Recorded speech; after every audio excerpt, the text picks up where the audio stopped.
The formation of the United States, a detailed historical overview.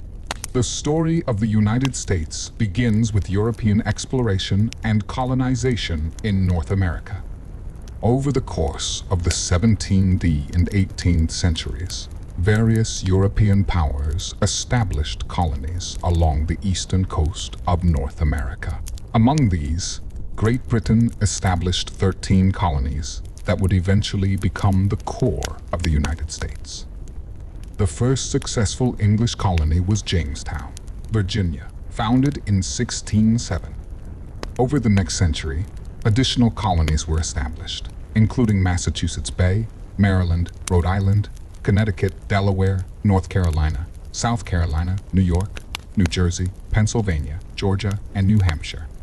These colonies developed distinct economies, farming in the South, trade and manufacturing in the North, and diverse social structures. At the beginning of the 17th century, England began actively developing new lands in North America, hoping to find wealth and expand its colonial possessions. In 1606, King James I approved the creation of the Virginia Company, which was to organize the colonization of new territories. Soon after, in 1607, a group of English settlers set sail for the New World to found the first permanent English colony. This expedition arrived on the banks of the Virginia River, which was later named after the King James I. This is how Jamestown appeared, the first English permanent settlement in North America.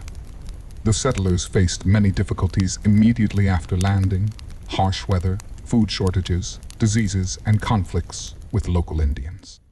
Many of them were inexperienced in agriculture and did not know how to survive in the new conditions. At first, the situation seemed hopeless. The settlers suffered from hunger and disease, and their leaders, the governor and council, fought to manage the colony. An important moment was the appearance of Captain John Smith, who played a key role in the survival of the colony. He introduced strict discipline and established trade with the local Indians, which helped to provide food and resources. One of the most important factors of success was the cultivation of tobacco. The settlers began to cultivate this product, which quickly became the basis of the colony's economy. Tobacco plantations brought profit and attracted new settlers and investors. Over time, Jamestown turned from a small village into a thriving port city.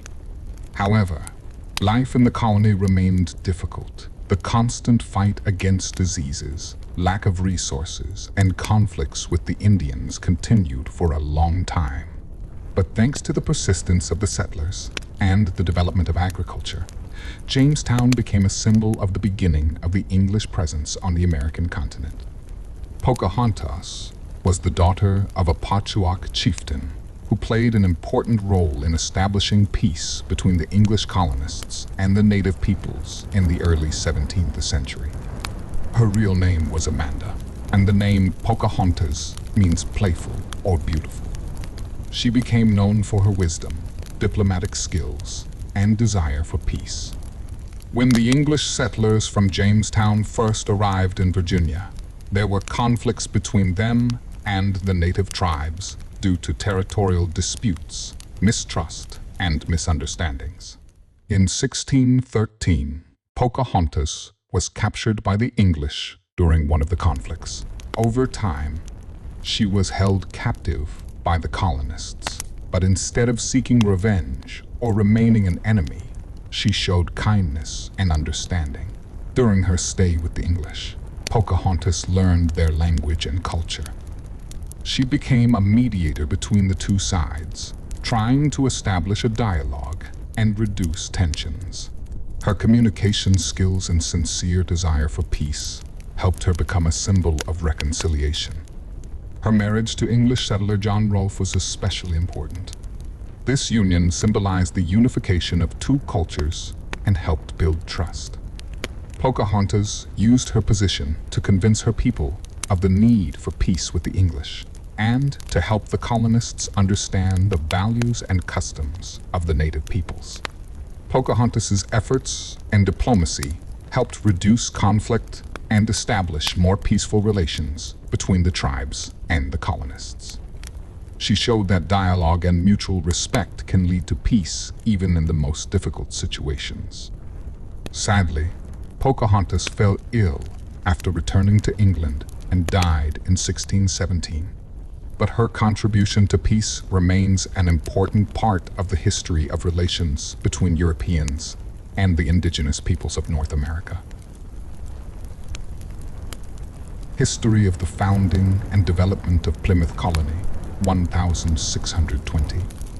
Plymouth Colony was one of the first English colonies in North America, founded in 1620. Its creation is associated with religious persecution and the desire for religious freedom. This history reflects important stages in the colonization of the New World, as well as the interaction of Europeans with indigenous peoples. In the early 17th century, England was experiencing religious conflicts. Many Protestants, especially separatists, a group that wanted to completely separate from the English Church, faced persecution from the state and the Church. They believed that the Church was too entrenched in Catholic traditions and needed reform. Some of them, called Pilgrims, decided to completely separate from the English Church and seek refuge overseas. In 1608, a small group of such separatists moved to Holland, but there they encountered cultural difficulties and economic problems. To find a more suitable place to live, they decided to go to the New World. In 1620, they set off across the Atlantic on the Mayflower. The journey was long and dangerous. The ship crossed the Atlantic, and after several months of sailing, the settlers reached the shores of North America. In November 1620, they landed in what is now Massachusetts, in a place that was later named Plymouth. The first years were very difficult. The settlers faced harsh nature, cold winters, food shortages, and diseases. Many died of hunger and disease. However, thanks to the help of local Indians, the Wampanoag tribe, they learned to grow local crops, corn, beans, pumpkin, fish, and hunt. To ensure peaceful coexistence with the indigenous peoples, the settlers signed the Plymouth Treaty, an agreement of friendship and mutual assistance with the Wampanoag. This document became an important example of cooperation between Europeans and Indians. Despite the difficulties, the colony began to grow. The settlers created the first self-governing bodies town meetings, where they discussed important issues of governance. In 1621, the first harvest Thanksgiving ceremony was held, the predecessor of the modern Thanksgiving Day in the United States. The colony developed thanks to agriculture, fishing, and trade. It became an important center of English expansion in North America. Plymouth Colony became one of the first permanent English settlements in the New World.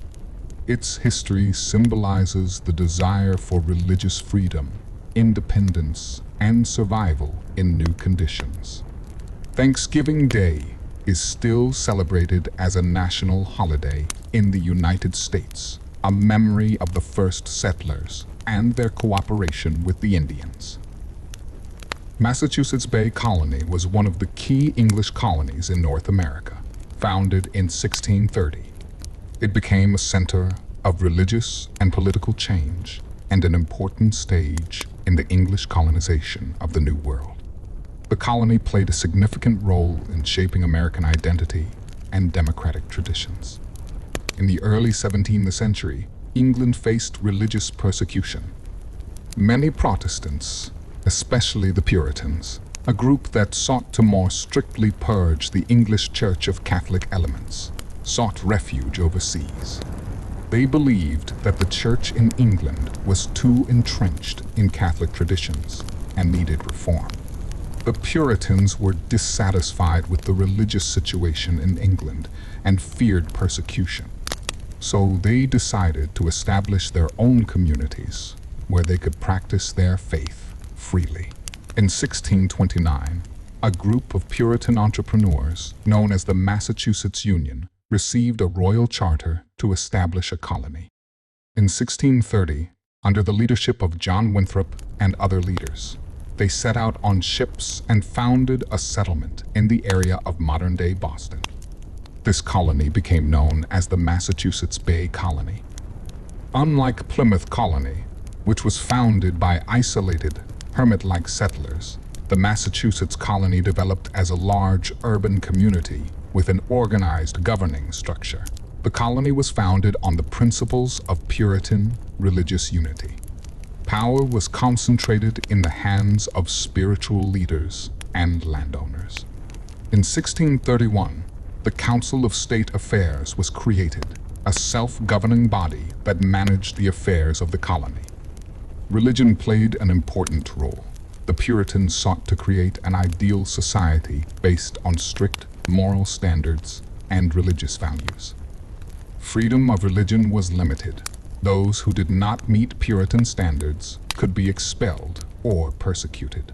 The colony grew rapidly due to the influx of new settlers seeking religious freedom.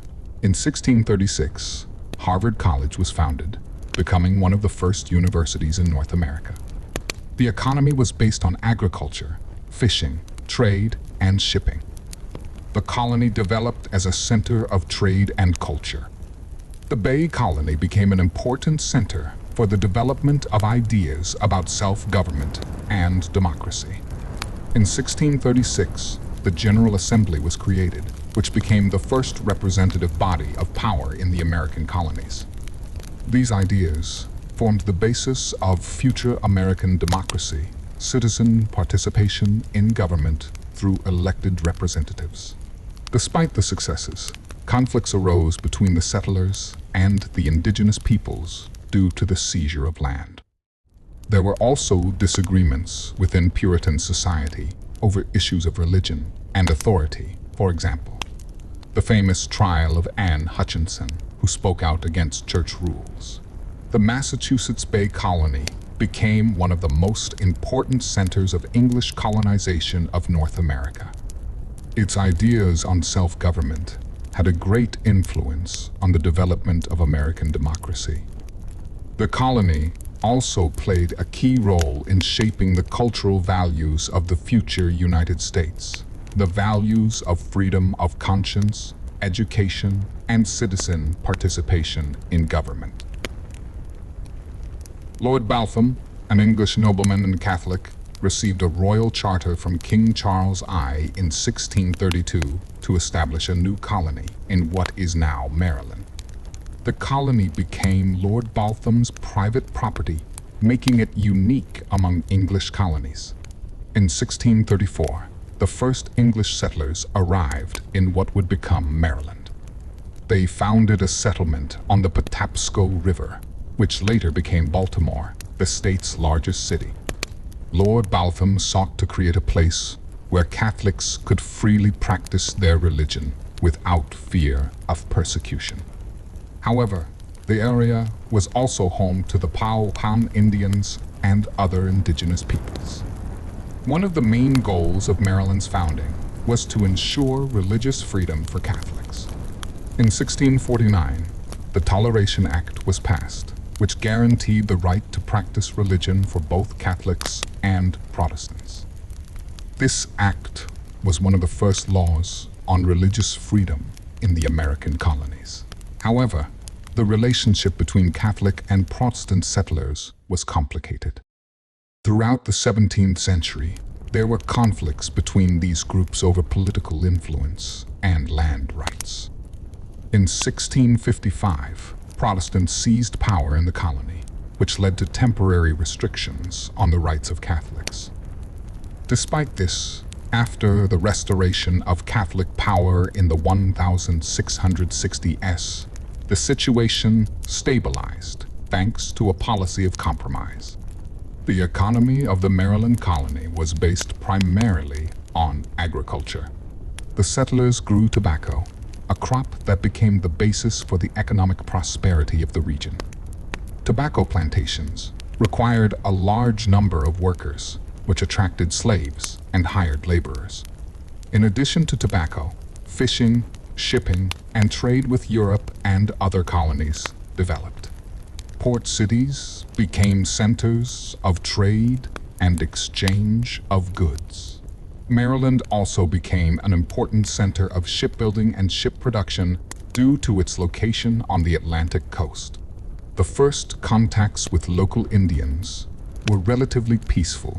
Settlers concluded treaties with the Powhatan tribes to protect their lands and trade. However, as the settlements expanded, conflicts occurred over the seizure of land for new plantations.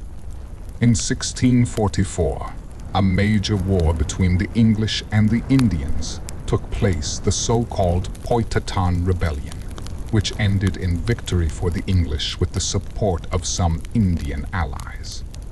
These conflicts had a significant impact on the development of the region. Settlers became more cautious about the land and resources of the indigenous peoples. The colony was governed through elected bodies, the General Assembly, which consisted of representatives of the population. This became an important stage in the development of democratic traditions in the American colonies. Residents could participate in decisions about taxes, laws, and governance of the territory. Lord Baltham had considerable powers as the owner, but over time, power passed to elected representatives of the people. Maryland became one of the first examples of religious tolerance in North America, thanks to the Toleration Act of 1649. This law laid the foundation for the idea of human rights and religious freedom, values that later became fundamental to American democracy.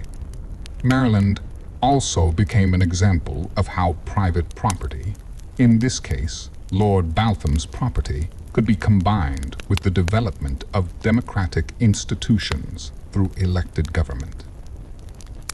In 1636, Rhode Island was founded by a group of Puritan refugees led by Roger Williams, a religious reformer and advocate of separation of church and state. He advocated freedom of conscience and independence from the Church of England.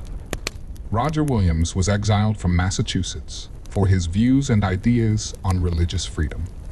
He decided to found a new colony in what is now Rhode Island, which would become a haven for those seeking religious freedom. In 1636, Williams and his followers founded a settlement on the banks of the Providence River. This colony became the first in North America to proclaim the right to religious freedom and separation of church and state. Rhode Island became the first example in American history to enshrine the right to religious freedom for all residents, regardless of their religion. The colony's constitution included the right of every person to choose their own religion without fear of persecution. The colony grew rapidly due to the influx of new settlers, both Puritan refugees and other religious groups, Quakers, Baptists, Jews, and other minorities. This made Rhode Island one of the most multi-ethnic and religiously tolerant regions of the New World. Rhode Island also had democratic traditions. Residents had the right to participate in the election of representatives and take part in government through town meetings. These principles formed the basis of American democracy. The first settlers of Rhode Island established relatively peaceful relations with the local Narragansett Indians and other peoples. They concluded treaties on trade and the protection of land rights. However, as the settlements expanded, conflicts over land resources arose. In general, relations remained more tolerant compared to other regions of the New World. The colony was governed through elected bodies town meetings, where the most important issues of governance, taxation, and legislation were discussed. This became one of the first examples of democratic institutions in the American colonies. Rhode Island was known for its political freedom. There was no rigid central authority or church control over the state. This created conditions for the development of individual rights and freedoms. Rhode Island became a symbol of religious freedom and the separation of church and state, values that later formed the basis of the American Constitution. Its history shows the importance of tolerance for differences and the right of every person to freedom of conscience. Rhode Island also played an important role in the development of the idea of human rights, tolerance, and individual freedom, values of modern society. The colony became an early example of how belief in personal freedom can become a driving force for social progress. Its legacy continues to inspire ideas about human rights around the world. Development of other colonies, noted for its separation of church and state. Connecticut, 1636, founded by Thomas Hooker, emphasized democratic government. Drafted one of the earliest written constitutions, the Fundamental Ordinances of Connecticut. New York, 1664, originally Dutch New Amsterdam, captured by Britain. Became a major trading center with a diverse population. Pennsylvania, 1681, founded by William Penn as a Quaker colony, promoting religious tolerance and peaceful relations with Native Americans. During this period, agriculture was the mainstay of the colonial economy. Crops such as tobacco, rice, indigo, and later wheat were grown. Trade flourished through ports such as Boston, New York, Charleston, and Philadelphia. These cities became centers of commerce and shipping.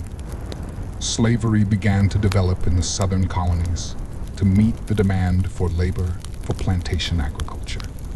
Enslaved Africans were brought to work on plantations that grew tobacco, rice, and indigo.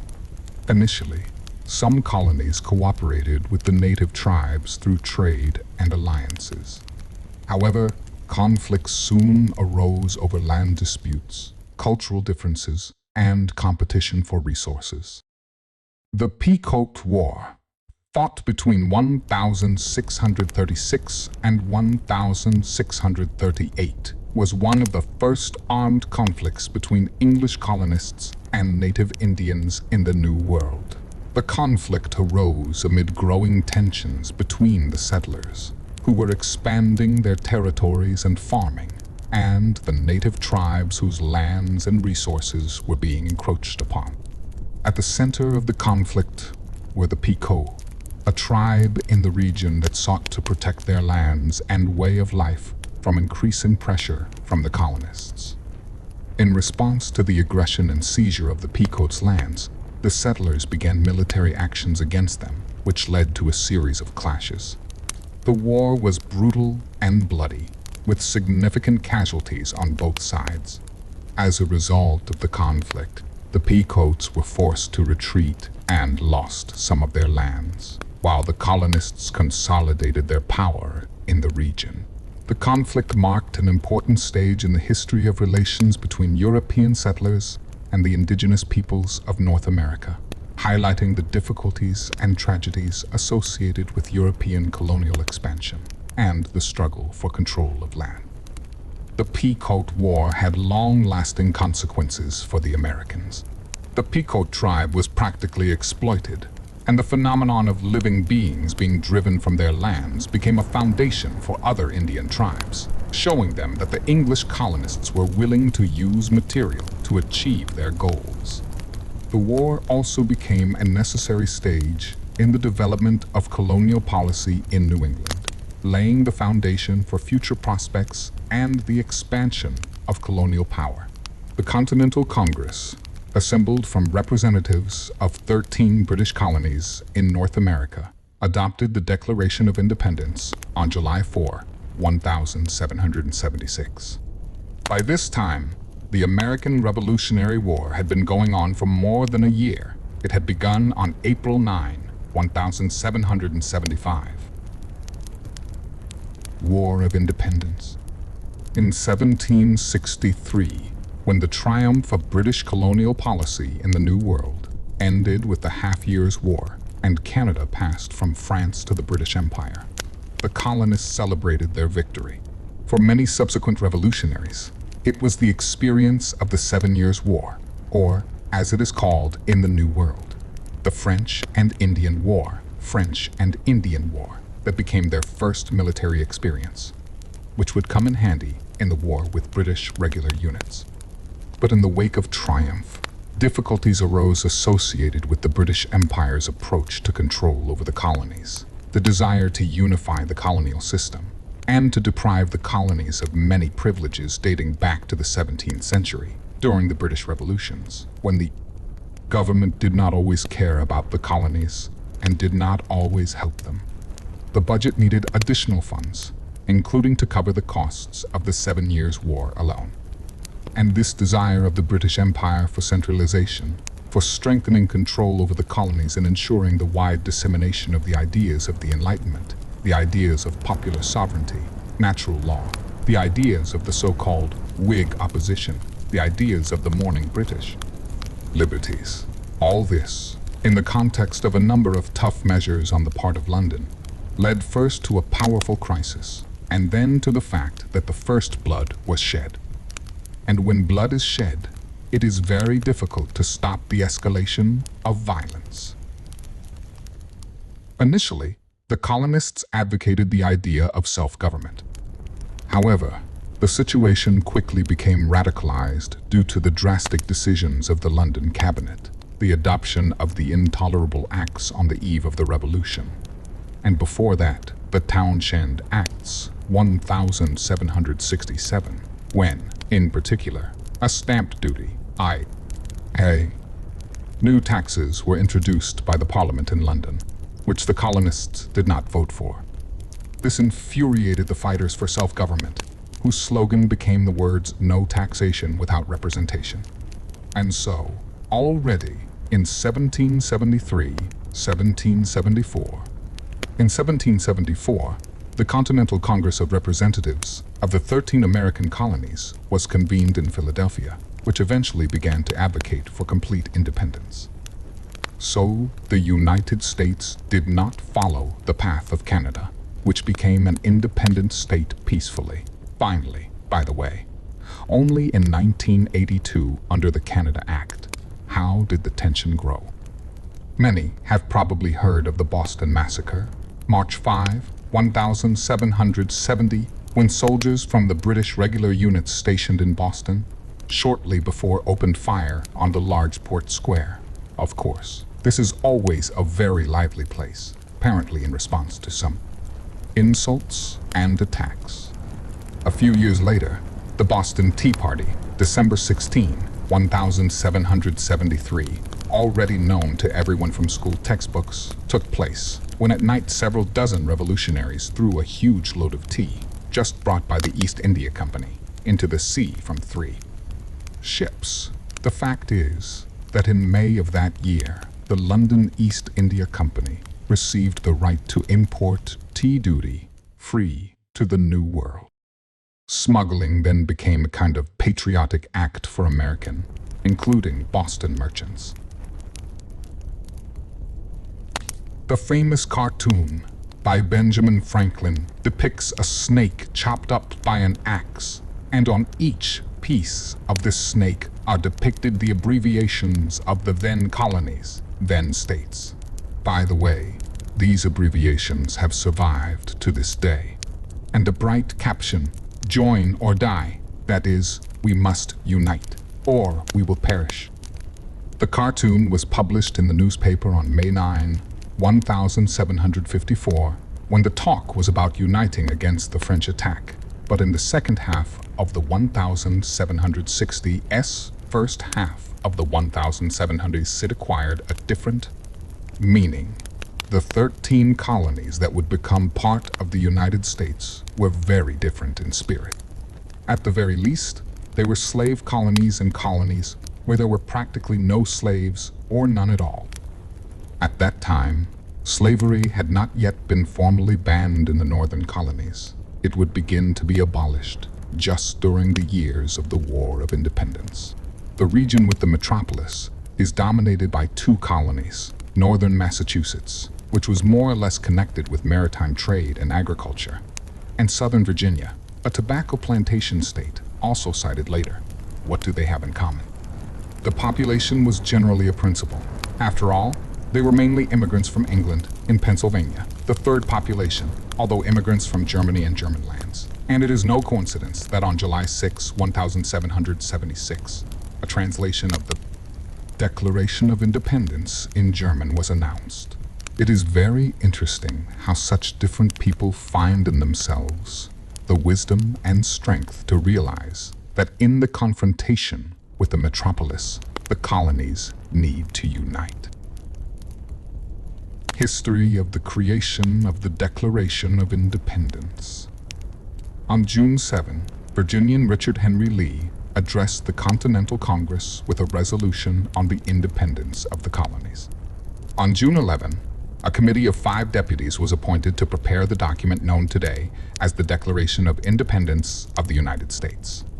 They were John Adams, Massachusetts; Roger Sherman, Connecticut; Robert Livingston, New York; Benjamin Franklin, Pennsylvania; Thomas Jefferson, Virginia. Unfortunately, no minutes of their meetings were kept. The main author of the Declaration of Independence was Thomas Jefferson.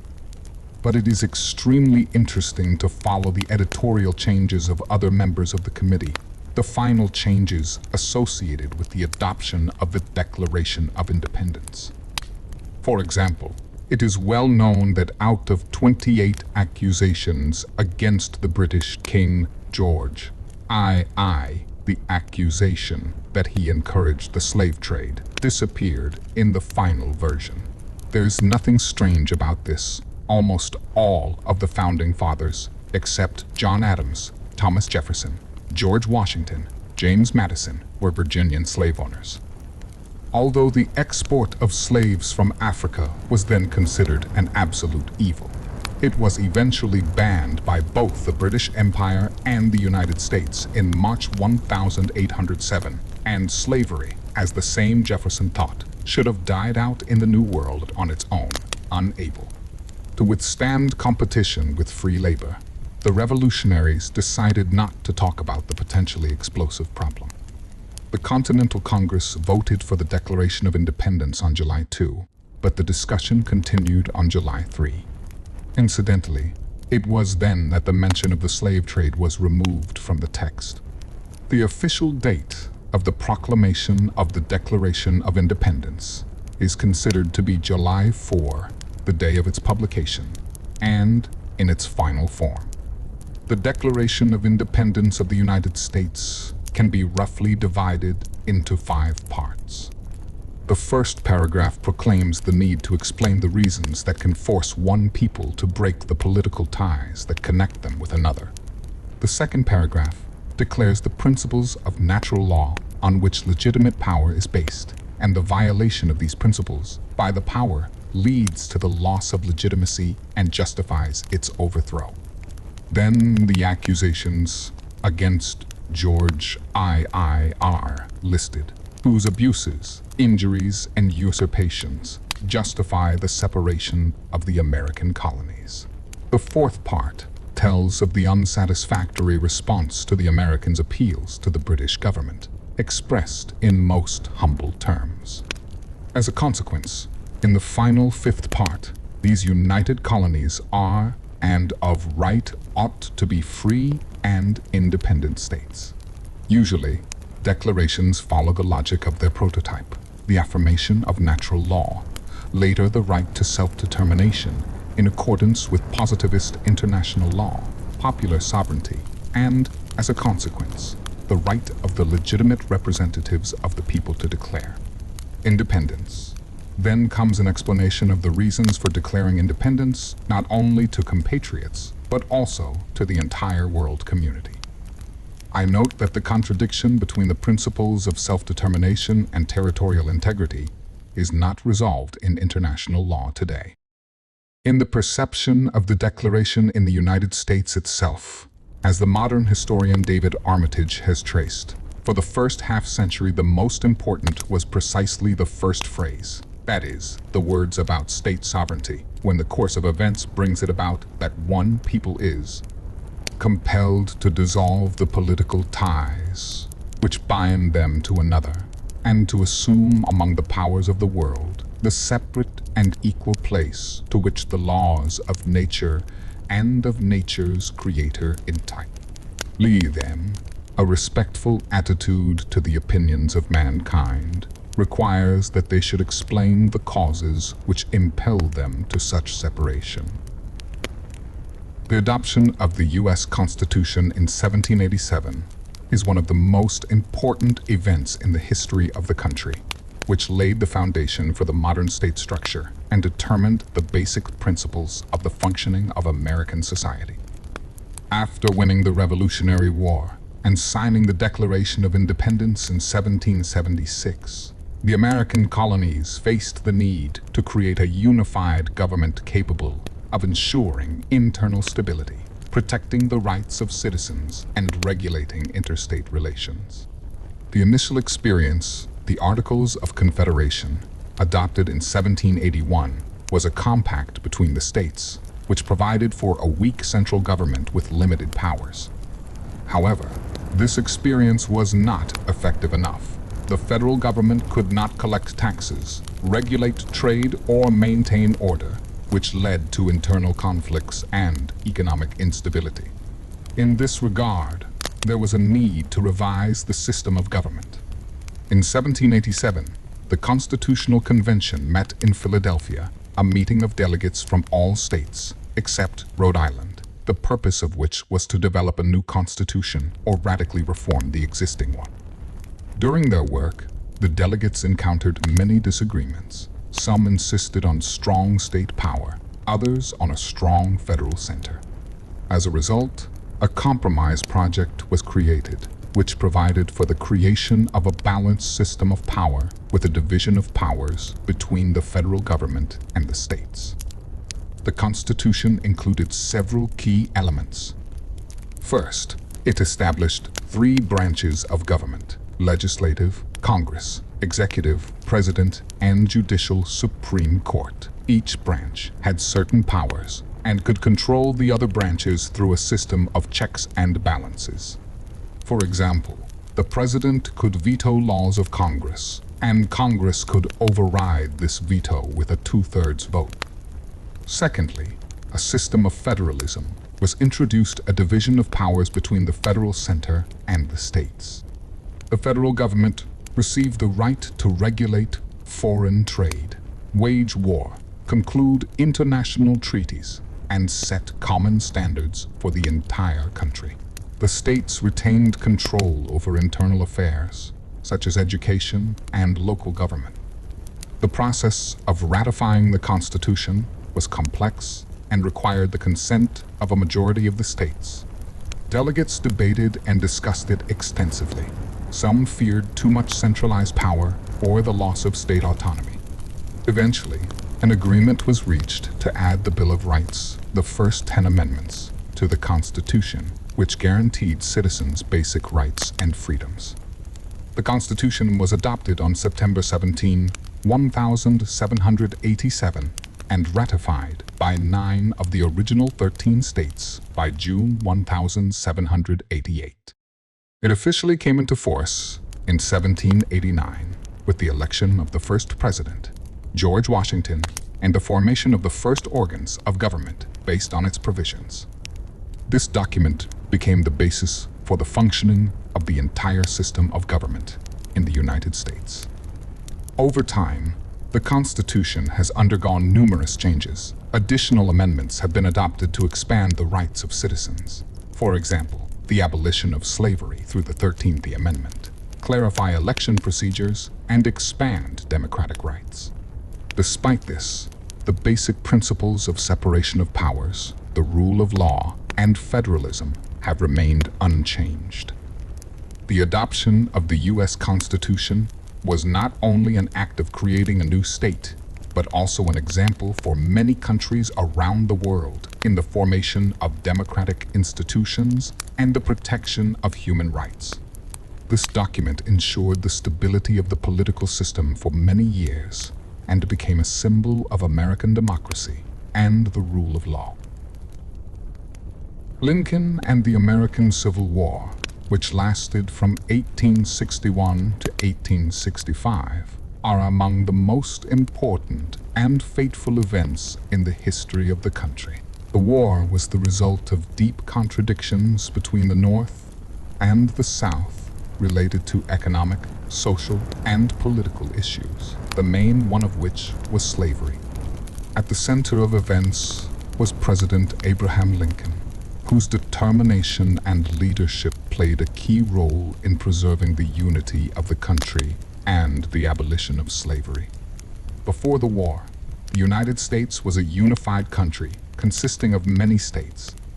However, by the mid-19th century, the differences between the North and the South had increased. The northern states developed industry, maintained tariffs on imported goods, and advocated the abolition of slavery, considering it morally wrong and an obstacle to the development of democracy. The South, on the other hand, was based on an agricultural economy, heavily dependent on slave labor, on cotton, tobacco, and other plantations. Southerners feared that the growing abolitionist movement threatened their economic system and way of life. In 1860, Abraham Lincoln was elected President of the United States as a Republican candidate who opposed the expansion of slavery into new territories. His election caused great discontent in the southern states, who feared the loss of their privileges. As a result, 17 southern states declared their secession from the Union and created the Confederate States of America. Confederacy, they considered themselves an independent state and prepared for armed struggle for their autonomy. The beginning of the Civil War is associated with the attack of the Confederates on the federal military base Fort Sumter in South Carolina on April 12, 1861. This event marked the beginning of the armed conflict between the North, Union, and the South, Confederacy. Over the next 4 years, the war raged with fierce battles, large-scale battles, and huge losses on both sides. One of the main issues of the war was the preservation of a single state. Lincoln believed that the Union was a sacred union of all states that could not be destroyed. He also saw in the struggle to preserve the Union an opportunity to end slavery as a moral evil. In 1863, he signed the famous Emancipation Proclamation, a decree on the freedom of all slaves in the southern states that were in a state of rebellion. This document became an important step towards the complete abolition of slavery in the country. In 1863, Lincoln gave a speech on the battlefield of Gettysburg, one of the bloodiest battles of the war, where he emphasized the need to preserve the unity of the country and the fight for equality for all citizens. In 1864, he was re-elected for a second term as President of the Union. The key moment of the war was the victory of the North in 1865. After a series of decisive battles, the Southerners were forced to capitulate. General Robert E. Lee surrendered his troops to the Army of South Carolina on April 9, 1865, in Appomattox, Virginia. This marked the end of the Civil War. The victory of the North was of great importance for the future of the country. It preserved the unity of the state, put an end to slavery, and laid the foundation for the further development of democracy and equality of citizens. As a result of the war, important legislative acts were adopted. The 13th Amendment to the U.S. Constitution officially banned slavery throughout the country. Measures were also taken to restore the southern states. Reconstruction, aimed at integrating former slaves and restoring devastated regions. Lincoln was assassinated a few days after the surrender of the Southerners on April 14, 1865, by a shot from John Wilkes Booth during a play in Washington. His death was a huge loss for the country. However, his legacy, the fight for freedom, equality, and the preservation of a unified state, continues to inspire Americans to this day. Thus, the Civil War under Lincoln's leadership became a fateful event for the United States. It not only preserved the territorial integrity of the country, but also led to the final destruction of the institution of slavery, laying the foundation for the further development of democracy and human rights in the United States. At the end of the 19th century, a very sharp and dynamic stage began in the history of the United States. A period of recovery from the devastating consequences of the Civil War and rapid industrial development, which had a huge impact on the current situation of the modern appearance of the country. This period was characterized not only by economic growth, but also by large-scale migration of the population, active development of cities, technological innovations, and changes in social society. After the end of the Civil War, the country's economy began to recover and grow rapidly. One of the key factors in this was the introduction of new technologies and production methods, which led to an industrial boom. The most important event was the development of railroads. The construction of the Transcontinental Railroad was completed in 1869, which significantly expanded the possibilities of transporting goods and people throughout the country. Railroads connected the eastern and western regions, created a single internal trade network, contributed to the development of new territories, and stimulated the growth of cities. Technological innovations, the use of electricity, improved mechanization of production, the introduction of mass production using conveyors. These changes make it possible to significantly increase the volume of manufactured products and reduce their cost. As a result, new industries emerged: mechanical engineering, chemical industry, oil industry. A special circumstance was the discovery of oil in Pennsylvania in 1859. This gave rise to the development of the oil industry, which became one of the leading sectors of the economy. Mass immigration became one of the main driving forces of this period. Millions of people from all over the world, especially from Europe, Ireland, Germany, Italy, Eastern Europe, came to the USA in search of better living and working conditions. Immigrants found jobs in factories, mines, railway construction, and other industries. This led to a rapid increase in population. New York, Chicago, Boston, Philadelphia, and other large centers turned into large industrial and cultural centers. The growth of cities led to the implementation of specific changes.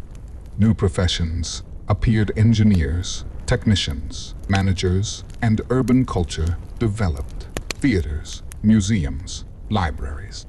However, serious problems arose along with this: overcrowded slums with poor living conditions, crime in the growth, social disparity between rich entrepreneurs and poor people in need. In response to these calls, the first trade unions and the workers' rights movement emerged. They fought for better working conditions, shorter working hours, and higher wages. Economic growth was accompanied by the concentration of capital in the hands of large businessmen, the so-called barons or tycoons. Among them were such figures as John D. Rockefeller, oil industry, Andrew Carnegie, metallurgy, John Pierpont Morgan, finance. These entrepreneurs used new business models, monopolies, and trusts, which leads to control over entire areas of the economy. For example, Rockefeller created the Standard Oil Company, the largest oil monopoly of the time. Such large corporations support economic growth and production stability, but they are criticized for abuse of power and unfair competition. In general, the eras of recovery and industrialization made the United States one of the leading industrial powers in the world. The country became the largest producer of mass-produced goods of the future: textiles, Steel, electronics. Starting from the end of the 19th century, cars, the first mass models, appeared at the beginning of the 20th century. This ensures an increase in the standard of living for part of the population and the economic development of the state. However, this period was also a temporary social contradiction. Poverty coexisted with wealth. Workers fought for better working conditions. Movements for reform and regulation of business arose. In the 1890s, the fight for antitrust legislation began. The so-called law on the region with monopolies, which was supposed to assess the power of large corporations and ensure fair competition. Another important aspect of this period was the development of a consumer culture, the emergence of stores with a wide range of goods, for example, chain stores, the development of advertising and marketing. All this made products more accessible to the general population. To summarize, the end of the 19th century became an era of rapid economic growth, urbanization, and technological progress in the United States. The country transformed from a purely agrarian power into a powerful industrial force with a developed infrastructure and large cities. This period laid the foundations for the country's further development as a global industrial power of the 20th century and prepared the ground for social changes, the protection of labor rights, economic reform, and the expansion of freedom of liberty. The Great Depression, which began in 1929 and lasted for almost a decade, was one of the most severe and large-scale economic crises in human history. This period had a huge impact on society, politics, economics, and culture, not only in the United States, but also in many other countries around the world.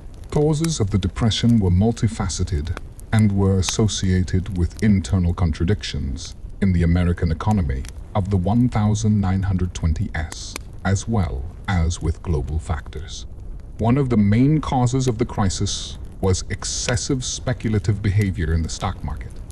In the 1920s, the U.S. economy was booming. Stocks were rising in price. Investors were investing huge amounts of money in company shares, often without any real basis for such investments. In 1929, the market reached its peak. On October 24, Black Thursday, panic selling of stocks began. Within a few days, Black Tuesday, October 29, followed, when millions of shares were sold at record low prices.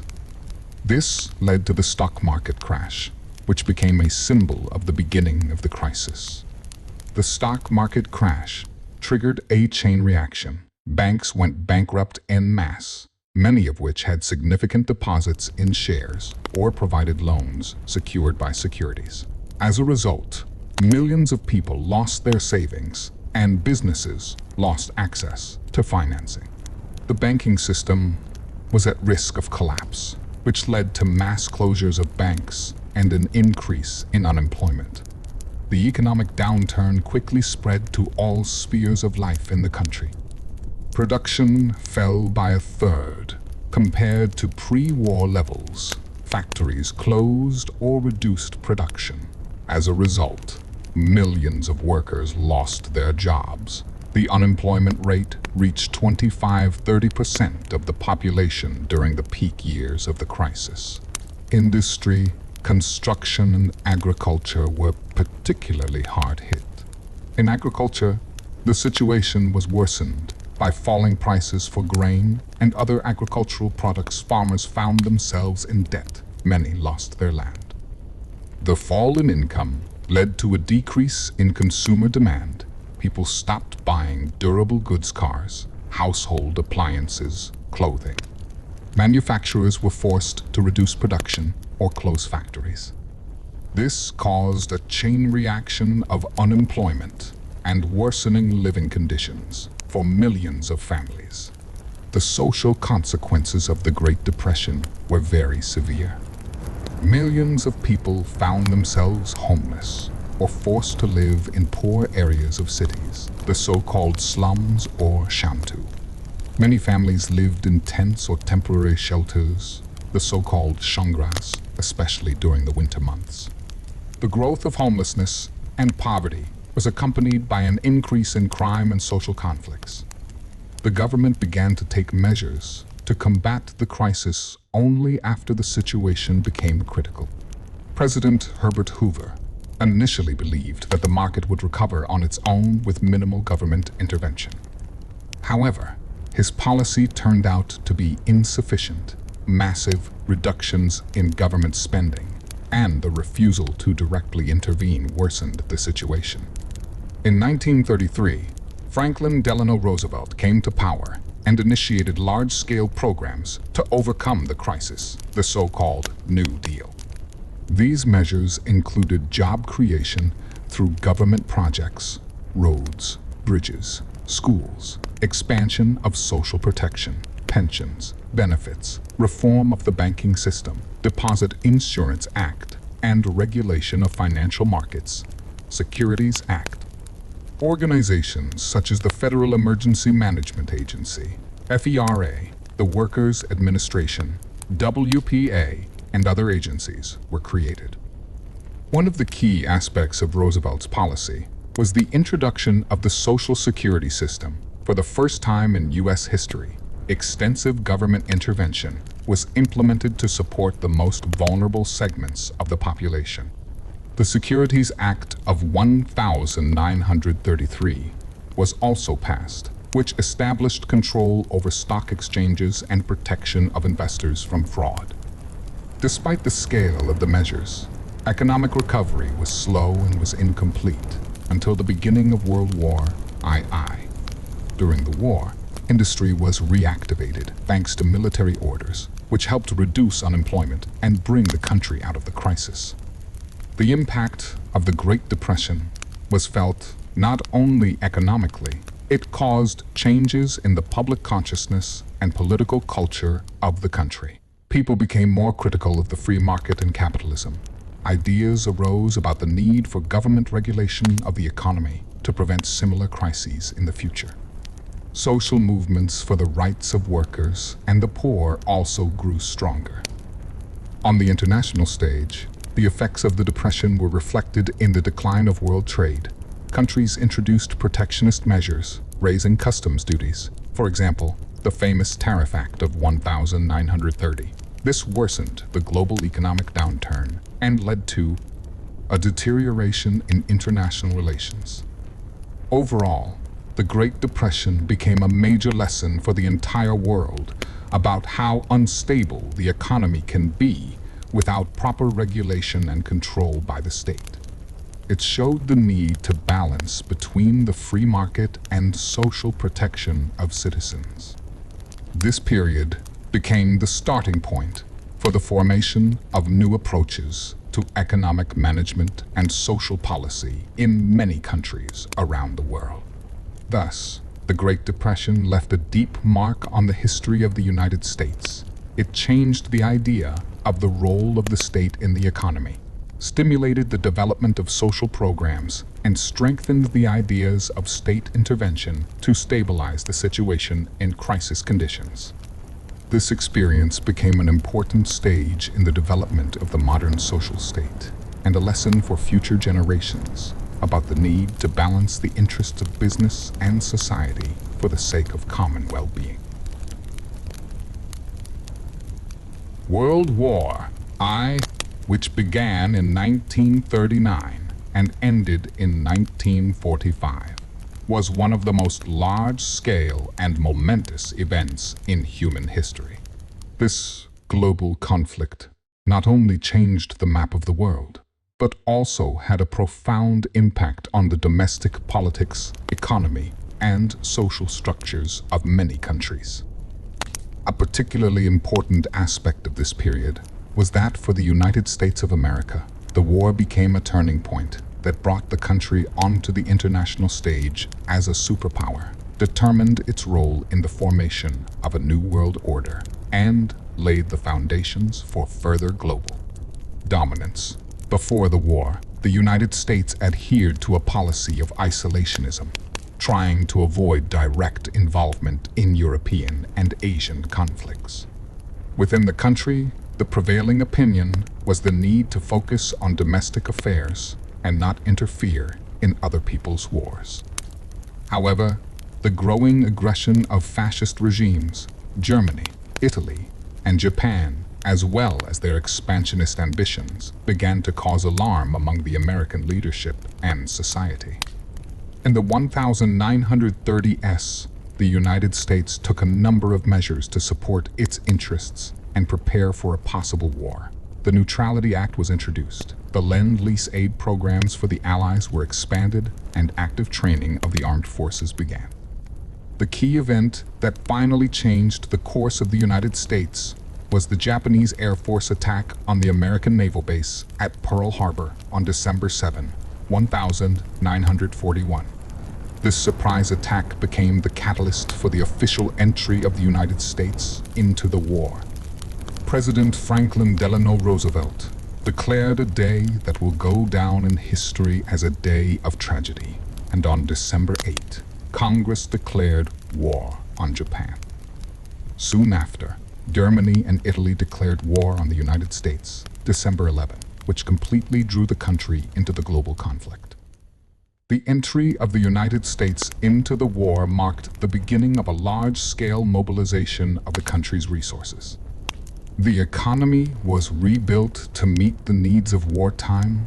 Factories switched to the production of weapons, equipment, and ammunition. Millions of citizens were mobilized to the front or to produce military products. Within a few years, the U.S. economy had become a powerful war machine, capable of providing not only for its own needs, but also for supporting allies around the world. Women actively entered the working class. The phenomenon of female Robin Hood arose, replacing men in factories and construction sites. Public opinion supported the country's participation in the war, thanks to propaganda that emphasized the need to fight fascism and defend democracy. On the war fronts, the American armed forces participated both in the Pacific theater of military operations against Japan and in Europe against Germany and its allies. In the Pacific Ocean, after the attack on Pearl Harbor, the American fleet began active offensive operations. The key event was the Battle of Midway, June 1942, which became a turning point in the Pacific Campaign. The Japanese lost the strategic initiative. The Americans began a series of island campaigns with the aim of driving the Japanese out of the captured territories and preparing the ground for a possible landing on Japan. In Europe, after the landing of Allied troops in Normandy on June 6, 1944, D-Day, a large-scale liberation of Western Europe from German occupation, began. American troops participated in many major battles. The Battle of Bastogne, the Battle of the Bulge, the last major German counterattack in the winter of 1944-1945. In April 1945, the Allies entered Berlin. Germany capitulated on May 8, 1945, Victory Day. These victories cemented the United States' status as a leading world power. One of the most significant events of the war was the use of nuclear weapons. In August 1945, the Americans used atomic bombs against the Japanese cities of Hiroshima, August 6, and Nagasaki, August 9. These devastating strikes resulted in massive civilian casualties and hastened Japan's capitulation. After that, the country finally entered the nuclear age. The victory over the Axis powers made the United States the only nuclear power with a powerful industry, technological advances, and global military force. The country took a leading position in peace politics. It created international organizations to maintain peace, primarily the United Nations, and also began to actively participate in the formation of a new world order. The victory also marked the beginning of the Cold War, a conflict between two superpowers the United States and the Soviet Union. The division of the world into a US-led Western Bloc and a Soviet-led Eastern Bloc led to an arms race, a space race, and numerous conflicts for influence around the world. Economic growth was one of the most important consequences of the war for the United States. The military industry stimulated the development of technology, science, and production. The post-war years were marked by an economic boom, the so-called golden decade of economic growth. Domestic changes included the expansion of women's rights, the intensification of the women's rights movement, as well as the acceleration of civil rights processes for African Americans. Social changes were significant. Women's participation in the workforce contributed to a rethinking of their role in society. New cultural values emerged, associated with the victory of democracy over fascism. The idea of international cooperation as the basis for peace was strengthened.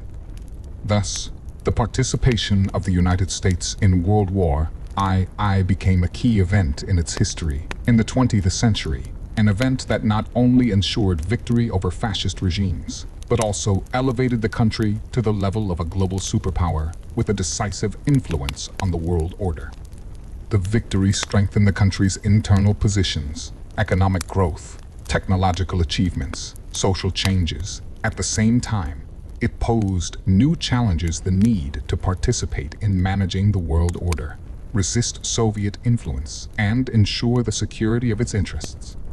This era laid the foundations of the modern international order. The creation of the UN became a symbol of the desire for peace. The development of nuclear technology opened a new era of armaments. The expansion of American influence formed the structure of global power centers for decades to come. In general, it can be said that it was thanks to participation in World War that the United States entered the international arena as a superpower. The role of this country as a leader of world politics was forever cemented after this conflict. The Cold War, spanning from 1947 to 1991, was a period of intense geopolitical rivalry between the United States and the Soviet Union that shaped the second half of the 20th century. Unlike traditional wars, the Cold War was characterized by ideological conflict, military tension, espionage, propaganda, and technological competition, rather than direct large-scale military confrontation between the two superpowers. This era fundamentally transformed international relations and led to significant advancements in science and technology, most notably in space exploration. Following the end of World War the world was divided into two main ideological blocs: the capitalist West, led by the United States and its NATO allies, and the communist East, led by the Soviet Union and its satellite states. The ideological differences fueled mutual suspicion and hostility, with each side seeking to expand its influence globally. The United States aimed to contain communism through policies like the Truman Doctrine and Marshall Plan, while the USSR sought to spread socialist ideology and establish a sphere of influence across Eastern Europe and beyond. One of the defining features of this rivalry was the nuclear arms race. Both superpowers rapidly developed and stockpiled nuclear weapons, leading to a doctrine of mutually assured destruction, MAD. This nuclear deterrence prevented direct military conflict between them, but created a constant threat of global annihilation. The threat of nuclear war loomed large over international politics throughout this period. The Cold War, spanning from 1947 to 1991, was a period of intense geopolitical rivalry between the United States and the Soviet Union that shaped the second half of the 20th century. Unlike traditional wars, the Cold War was characterized by ideological conflict, military tension, espionage, propaganda, and technological competition, rather than direct large-scale military confrontation between the two superpowers. The satellite was a small metallic sphere with 4 long antennas transmitting radio signals that could be received worldwide. Its launch marked a new era in space exploration and initiated a fierce competition between superpowers. The United States responded swiftly with its own space program, NASA, National Aeronautics and Space Administration, established in 1958 to coordinate civilian space efforts. The most iconic milestone came on July 20, 1969, when NASA's Apollo 11 mission successfully landed astronauts Neil Armstrong and Buzz Aldrin on the moon. Neil Armstrong's famous words, "That's one small step for man, one giant leap for mankind," symbolized not only American technological achievement, but also a victory in ideological prestige over the Soviet Union. The moon landing was broadcast worldwide and demonstrated America's technological superiority at that time. Throughout this period, both nations engaged in numerous space missions, launching satellites for communication, weather monitoring, reconnaissance, conducting scientific experiments, testing new technologies. The space race also spurred advancements in related fields such as computer technology, materials, science, telecommunications, and engineering. Cold War also saw numerous crises that heightened tensions between superpowers. The Cuban Missile Crisis of 1962 was perhaps the closest moment to nuclear war, when Soviet missiles were discovered in Cuba, just 90 miles from U.S. shores. President John F. Kennedy demanded their removal. After tense negotiations and naval blockade measures, Moscow agreed to withdraw missiles in exchange for U.S.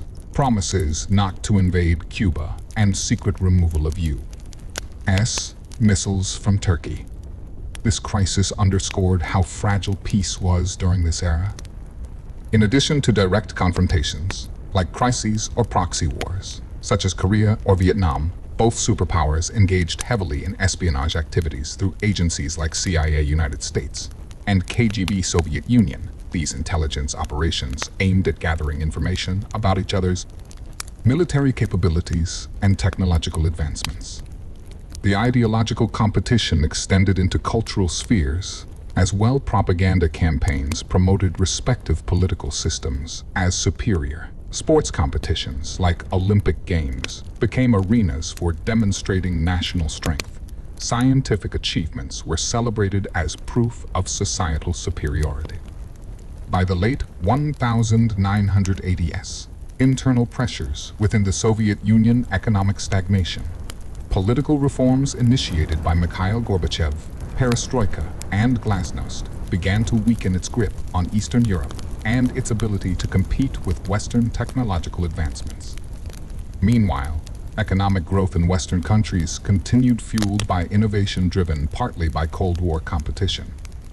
The culmination of these developments led to significant events, such as Gorbachev's policies opening up Soviet society, increased dialogue between East and West, arms reduction treaties like SALTII 1972 and SALTI 1979, culminating in the fall of Berlin Wall in 1989, a powerful symbol marking the end of Cold War divisions, and ultimately leading to the dissolution of the Soviet Union in December 1991. In terms of space exploration specifically, these decades saw remarkable achievements that reflected both technological progress and ideological rivalry. After Sputnik's launch in 1957, subsequent Soviet missions included Luna program lunar landings, the first human-made objects reaching lunar orbit, and Vostok missions that carried cosmonauts into space for short durations. Yuri Gagarin became an international hero when he orbited Earth aboard Vostok 1 on April 12, 1961, the first human spaceflight ever conducted, marking a major milestone for Soviet space efforts. The United States responded with Mercury program flights leading up to Gemini missions, that tested spacecraft docking techniques necessary for lunar missions. Apollo program culminated with Apollo 11's historic moon landing, but continued with subsequent missions that explored lunar surface geology and conducted experiments. The space race also fostered international cooperation later on, most notably during Apollo-Soyuz test project in 1975, when American astronauts docked their spacecraft with Soviet Soyuz capsules, a symbolic gesture ending decades of rivalry with a message of peaceful exploration.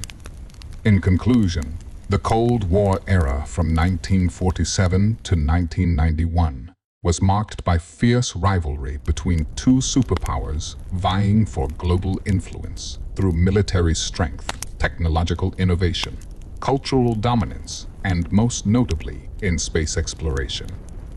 The launch of Sputnik signaled humanity's entry into outer space under Soviet leadership. Subsequent American achievements, like landing on the moon, demonstrated Western technological supremacy. Both nations invested heavily in scientific research driven by ideological competition, but also laid foundations for international cooperation later on. Ultimately, this period reshaped not only geopolitics, but also our understanding of science's role in human progress, highlighting how competition can accelerate innovation while reminding us of our shared destiny among stars.